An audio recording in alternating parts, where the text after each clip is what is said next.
Thanks for checking out another clip of the Cashflow Contractor. We'd love to have you as a part of our audience. Click subscribe wherever you get your podcast. We've talked about in the past how you have two marketing funnels, one for customers and one for hires. And I think that's such an undervalued aspect of hiring and marketing, is that it is to build your company. It's not just to get more customers, but it's to actually build your team. So I want to hear, let's dive into that a little bit. What are some of the activities that you're doing at Core Matters that help fill that funnel, that help do the marketing for employers? Well, one of the first things I want people to think of is, and you have to do this in traditional marketing, and I want you to think about it when you're recruiting as well, is that you have to be able to deliver on the promise that you make. So if you go to a customer and you say, hey, I promise that I can solve this problem for you, I can fix this thing for you, but you really can't, you're going to disappoint the customer. So when you promise them that you're a better leadership team, or you've got training for them, or you've got opportunity for them, or you got great benefits and pay, and the people like each other, if you make those promises and you can't deliver on those promises, you're just going to have a revolving door of people. And so a big part of what we do is make sure that once we understand the promises you want to make in the marketplace, we got to make sure you can deliver on them. And that's a big focus for us. But to answer your question, what are some of the activities that you can do? It's every single activity that you do to get customers, you should be doing to get people. So you should be looking at your website and saying, hey, if a job seeker came to this website, what would they think about us? Would they want to buy? Right. And I say that with quotes, like, would they want to buy? Would they want to apply here? Would they want to work here? Your social media, your email list. Like this is going to be a game changer for some people. You should have an email list of prospective candidates to join your team, and you should be nurturing them over time, because full 70%, 7 out of 10 people are passively looking for work, which means they're not ready to switch right now.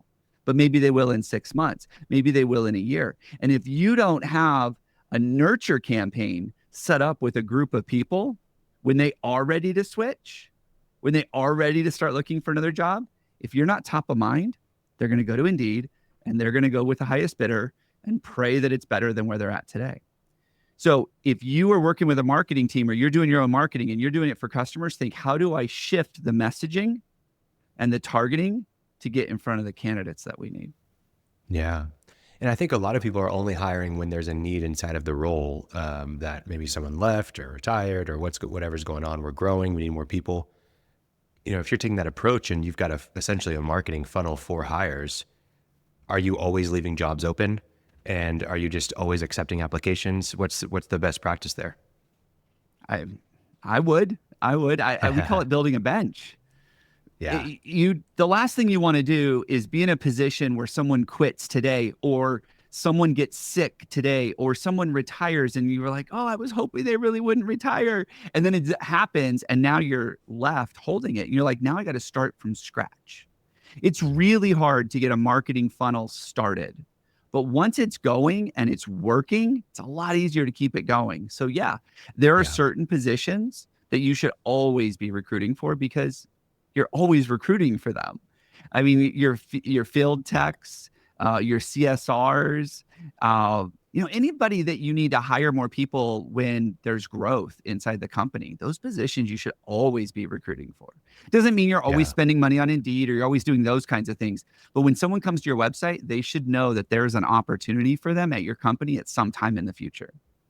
Yeah, that's really good. I think what's hard about this, and why I think it's overlooked a lot, is because, one, there's a misconception that, like you said, HR or recruiting falls under an HR activity. Two, I think there's also this mindset that we don't approach hiring until we need the role. But if you flip it and you turn it into something that we're always doing, just like we're marketing for customers at all times, and it's something that is owned by a marketing function, it's going to change how things work. But that's really hard to find a company that's already thinking like that, which I think is great why you have Core Matters, because you fill that gap. You're not going to just go to a marketing agency, or I guess you could, but you're not just going to go to a marketing agency and say, hey, bring me more applicants. they're not going to understand the mindset shift from a customer to a candidate for a role as well as maybe you do. So yeah, it's really interesting to think about that process. Well, and they're all marketing companies, and I love them. I used to have one. I Yeah. mean, they serve a need, and they can definitely help with this, but they have to shift their thinking too, because we're Yeah. no longer focused on a conversion. What we're focused on is a nurture cycle. So you need to think of this as, hey, just because I'm building my list doesn't mean I'm done. Like, I need to build this list, and now I need to nurture. And sometimes nurture means looking through your list and going, here are 3 or 4 people I want to build a relationship with. We have a plumbing company that we've been working with, and for about a year now. And the owner calls me the other day. He goes, "You're not going to believe it. You know that guy that I've been calling every 6 weeks for the last year? He's joining our team." And I mean, he would call him and he would say, "Hey, you want to grab happy hour? Hey, I'm going to the game this weekend. You want to come with?" Built a relationship with this guy that he was targeting. And the cool thing is the company that he was working with, big, giant, corporation type, he brought like 3 guys with him in the last couple of months. But it took a year of him being intentional about focusing on this one guy. He'd text him every once in a while, "Hey man, how things going over there?" All he was doing was saying, "Hey, when you're ready to land somewhere else, it'll be a soft landing over here." And marketing companies don't typically think like that. They typically think, how do I get someone to call you and buy today?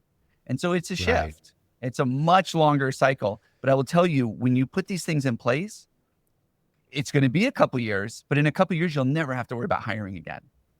Yeah. So I do think that you just said, like, a lot of what you're talking about is the promise aspect, and that promise deliver equation that you mentioned earlier. I think on some of the delivery aspect, like, that may be even more difficult if you're so head down as a business owner, or your team is so over capacity that you don't actually have the time to invest and be intentional with people once they join your team. So what are some of the things, and is this also what Core Matters helps with? It's not just the promise and the branding and the recruiting aspect, but it's also, hey, let's make sure you have systems for managing these people well. What does that look like? Yeah, I tell people that we are process designers, process engineers. We just understand the people component inside of your business. And so if you don't have these systems that can run without you, things won't happen. You have to automate the important. Keeping your people engaged, communicating with them, building relationships with your people, that's important.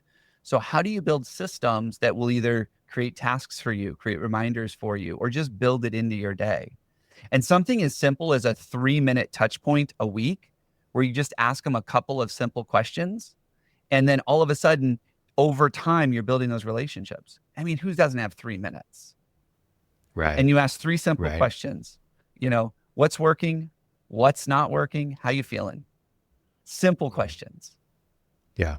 And you know what? Really the first dozen times you ask that, they're going to be like, what's working?